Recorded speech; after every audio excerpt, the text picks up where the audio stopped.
Salam multimedia. Mari kita lanjutkan. Dalam video kali ini kita akan melanjutkan kiat-kiat jitu pembuatan web ajar. Kita telah membahas sebelumnya 9 kiat untuk pembuatan slide presentasi atau bahan paparan dan bahan ajar lainnya.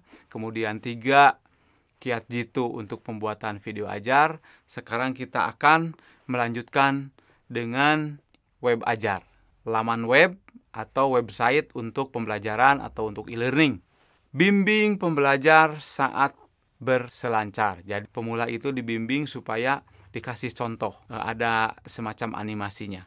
Yang berikutnya adalah kita harus memberikan contoh soal dan pembahasan. Sebenarnya prinsip ini telah dilaksanakan dengan sukses oleh bimbel, oleh bimbingan belajar sejak puluhan tahun yang lalu. Mereka fokus dalam memberikan konsep, kemudian diberikan contoh soal dan pembahasan, sehingga pemahaman para pembelajar menjadi maksimal, mereka menjadi pede, dan kemampuannya meningkat dengan cepat.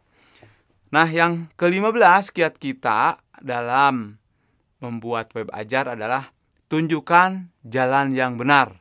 Maka cara yang benar harus ditunjukkan sehingga terlihat kalau cara yang salah itu kekeliruannya di mana.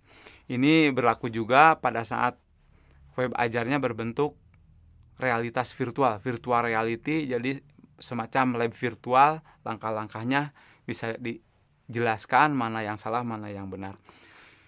Yang berikutnya, yang ke-16 kiat kita adalah latih bagian yang kita masih lemah.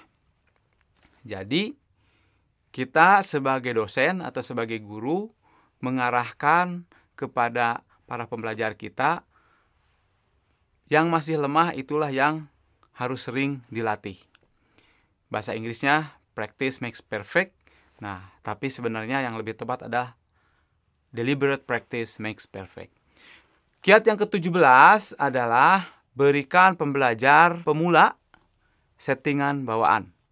Ya, untuk pemula segala sesuatunya dibuat mudah, tidak banyak yang aneh-aneh sehingga dia bisa mulai belajar nanti dengan jam terbang, jam belajarnya bertambah dengan menggunakan web ajar kita, lama-lama akan semakin menguasai fitur-fitur yang lebih baik. Kemudian yang ke-18, belajar bareng.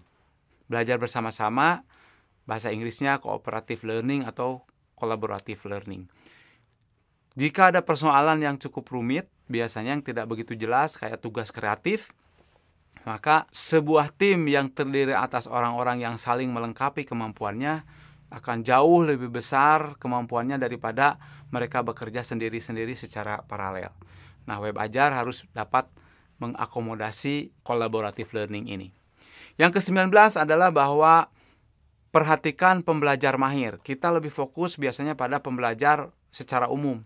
Tapi web ajar sebaiknya memberikan perhatian kepada pembelajar yang mahir karena kemungkinan mereka ingin meloncati beberapa bagian harus difasilitasi. Apalagi pembelajar yang paling lambat dalam pembelajaran itu harus lebih mendapat perhatian lagi. Kiat terakhir dari 20 kiat jitu adalah sesuaikan pengajaran dengan kemampuan pembelajar.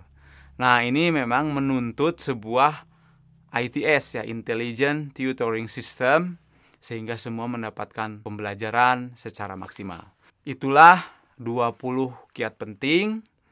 Silahkan nanti dilihat lagi.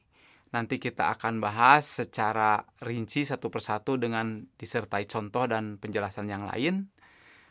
Kali ini menjelaskan secara singkat saja. Terima kasih, tetap semangat. Sampai jumpa lagi nanti kita di video berikutnya.